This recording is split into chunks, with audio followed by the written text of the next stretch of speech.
Nagsisimula ang eksena sa pagtugon ng doktor sa tanong ng referee na sinasabi niyang maraming dugo ang nawala, ngunit hindi naapektuhan ang mga buto at mata ni John, kaya sa tingin niya ay maaari pang magpatuloy ang laro. Tinanong ng referee si John Taker kung kaya pa niyang magpatuloy. Sa unay tila nasa shock pa rin si John, ngunit sa pagtawag muli ng referee, agad siyang bumalik sa kanyang kamalayan. Nagulat si John at nagpahayag na hindi siya susuko dahil lamang sa mga sugat na natamo niya. Sinabi ng referee na kailangan nilang maghintay at makita kung ano ang mangyayari. Inanunsyo ng mga announcer na magsisimula na ulit ang laban. Bagaman hindi seryoso ang pinsala kumpara sa dami ng nawalang dugo, nagpapatuloy ang tensyon. Habang muling nagsisimula ang laban, patuloy na nag-iisip si John habang tinitingnan si Yu. Napagtanto niya na mayroong ibang kakaiba kay Yu, hindi ito katulad ng ibang kalaban na kanyang tinalo dati. Aminado siyang magaling si Yu, ngunit mayroon pang ibang bagay. Ipinapaalala ni John na ang boxing ay isang esport kung saan dalawang tao ang naglalaban gamit ang kanilang kasanayan sa loob ng isang ring, at hindi ito dapat maging mapanganib na labanan. Sa boxing, ang kamao ng boksingero ay dapat naglalaman ng teknik, hindi karahasan, at hindi dapat gamitin para kunin ang buhay ng kalaban. Ngunit, hindi niya naramdaman iyon sa pagharap kay Yu. Sa isang saglit, bumalik ang alaala ng kanyang kabataan, ang pakiramdam, habang nakikipaglaban siya sa pinakamapanganib na mga kalaban sa likod ng mga eskinita. Ito lamang ang pagkakataon na naramdaman niya ang ganitong uri ng tensyon. Sa pagkakataong handa na si John na lumaban muli, ngunit inamin niya sa kanyang sarili na delikado ang kalaban niyang si Yu. Namamangha siya na makakalaban niya ang isang boksingerong katulad ni Yu na hindi niya inasahan. At sa isang hakbang palapit kay Yu, agad siyang tumanggap ng isang malakas na suntok mula kay Yu na nagpagulat sa kanya. Iniisip ni John na ang lahat ng paggalaw palapit ni Yu ay mga pekeng kilos lamang. Habang nakatingin kay Yu, hindi makapaniwala si John sa kanyang nararanasan. At sa isang iglap, lumitaw si Yu sa harap ni John at direktang tinamaan ang kanyang panga. Nakatayo pa rin si John at sinubukang umatake, ngunit madali lang itong iniwasan Yu at mabilis na gumanti ng suntok. Habang nagaganap ang brutal na senaryo, tahimik na nanonood lamang ang audience sa mga pangyayari. Iniisip ng coach ni John na ang laban ay nakapagdesisyon na nang gawin Yu ang kanyang unang suntok gamit ang kaliwang kamay. Walang kakayahan si John na tumagos sa mga masalimuot at matatalim na suntok ni Yu. Nagtataka ang coach kung sinasadya ba ni Ki na hindi pa tapusin ang laban at naglalaro lang hanggang sa siya ay masiyahan.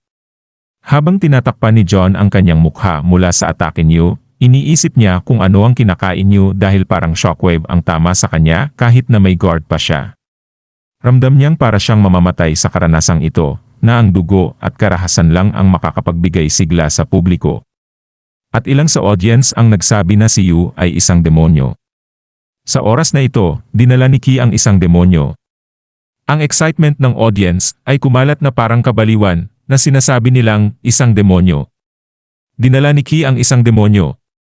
Iniisip ni John na si Yu ay ang uri ng tao na hindi nakakaramdam ng anumang bagay kapag nakapatay siya. Determinado si John na ihinto ang paggalaw ni Yu sa anumang paraan at nagplano siyang tapakan ang paan ni Yu.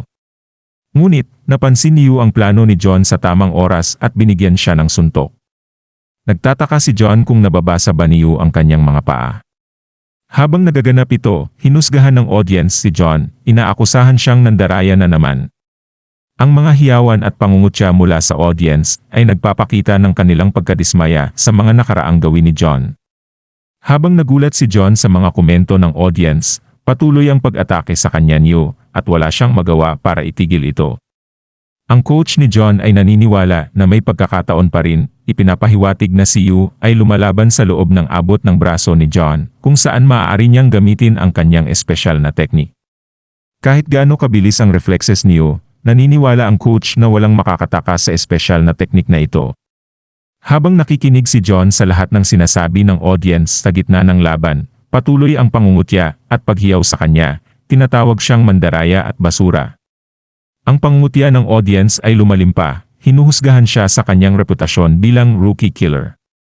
At habang pinapanood ng coach si John, tinatanong niya kung ayos lang ba ito kay John, na nagpapakita ng pag-aalala sa kanyang mandirigma. Sa eksena mula sa nakaraan ni John, siya ay makikitang masigasig na nagsasanay sa pamamagitan ng pagsuntok sa isang punching bag. At puri naman ng kanyang coach ang kanyang sipag sa pagsasanay ng araw na yon. Tinawag ni John ang kanyang coach na Grandpa, isang palayaw na nagpapakita ng malapit nilang relasyon. Nagpalitan sila ng mga biro, ngunit may bahid ng seryosong tono sa kanilang pag-uusap. At biglang nagkaroon ng paghinto saglit sa kanilang pag-uusap, at tila may hinihintay na sabihin si John sa kanyang coach. Nang hindi agad nagsalita ang coach, nagpahayag si John ng pagkainip at pagkainis, hinihikayat ang coach na magsalita na. Pagkatapos magsalita ng coach, tila nagulat si John at inakalang magandang balita ang ibinahagi. Inilahad ng coach na ang kalaban ni John ay si Isaac Dresner, isang superlight na nagwagi sa Youth Games noong bata pa at nakakuha ng Olympic gold medal. Sa isang punto, nabanggit ni John na napalipat ang matanda sa EPRO na tila isa sa mga grade niya.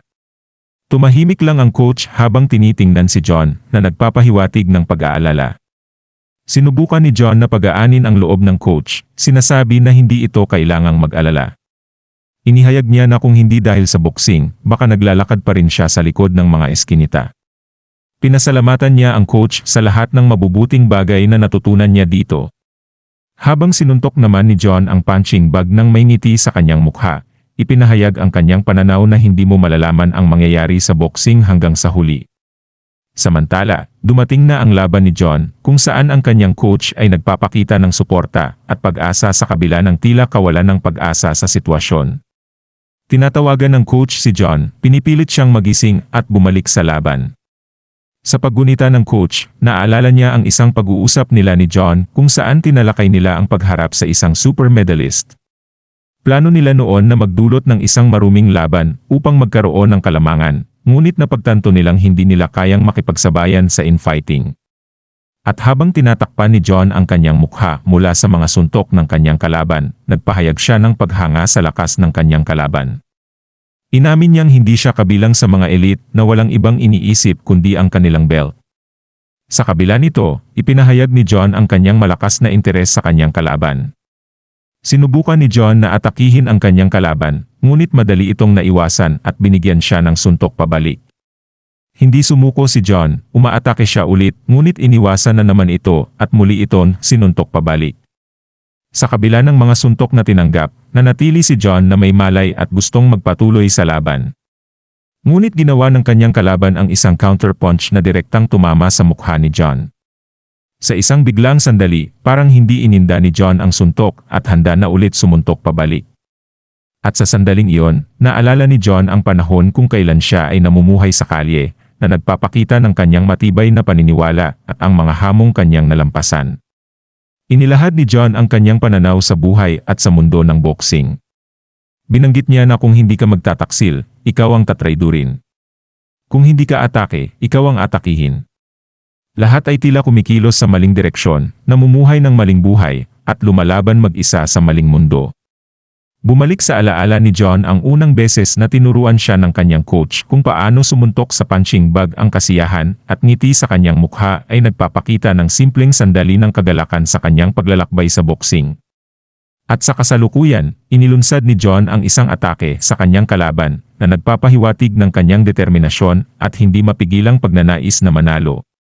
At sa bigalaang pagkakataon, nabigyan niya ang kanyang kalaban ng direktang suntok sa mukha na ikinagulat ng lahat, kabilang na mismo si John.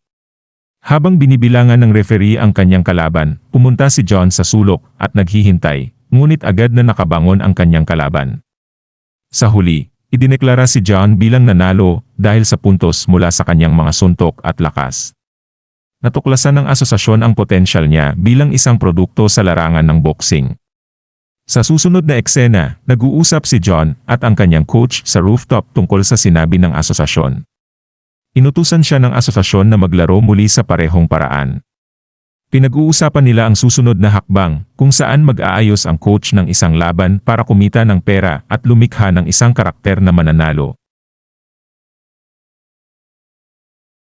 Balik sa kasalukuyan at ang announcer ay inilalarawan ang ring bilang isang dagat ng dugo na nagpapahiwatig ng matinding laban na naganap. Ang audience ay puno ng sigaw at pangungutya para kay John na tapusin na ito, habang tumatawa ang iba sa kanyang sitwasyon. Sa kabilang banda, tahimik na pinapanood ng coach ni John ang kanyang alaga at nagmumuni-muni. Naalala niya ang isang interview kung saan sinabi ni John na iginagalang niya si Joe Fabry, at ang coach ay naniniwala na walang respeto ito para sa mga scum. Iniisip ng coach ang sarili niyang pagsisisi at ang paghihirap na dinanas ni John pagkatapos ng kanyang mga laban. Sa kabila ng lahat, kahit na trinaydor si John, naniniwala ang coach na kung pipiliin ni John ang landas na ito, susuportahan niya ito ng buo, kahit na kamuhian at kutyain siya ng lahat. At bigla, nagbigay ng lakas ng loob ang sigaw ng coach kay John, na nagbigay sa kanya ng tapang na lumaban muli kay Yu. Subalit, mabilis na inilagan Yu ang mga suntok ni John at agad siyang sinuntok pabalik. Sa kabila ng pagiging handa ni John na ipagpatuloy ang laban, bigla siyang gumamit ng headlock technique matapos niyang mamiss ang kanyang suntok kay Yu. Ngunit pagkatapos, nagulat ang lahat habang makikita naman ng umiti si Ki habang makikita na sa oras na malapit nang tapusin ni John ang kanyang headlock technique, sinuntok ni Yu ang kamao ni John sa parehong oras para harangin ang suntok ni John na nagresulta sa pagkasira ng kamao nito. Naramdaman ni John ang sakit at sinamantala agad ito ni Yu para ilunsad ang isang direktang suntok sa mukha ni John. Pagkatapos matanggap ang suntok mula kay Yu, nawalan ng malay si John at lumuhod sa sakit bago tuluyang bumagsak. At agad sumabog ang sigawan at pag-cheer ng mga audience. Samantala, puno ng emosyon ang coach ni John habang sumisigaw siya kay John na magising. Inamin ng coach ang kanyang pagnanais na matuyo ang mga luha, hindi bilang isang palabas, kundi dahil hindi niya kayang tanggapin na sumuko si John sa kanyang mga laban.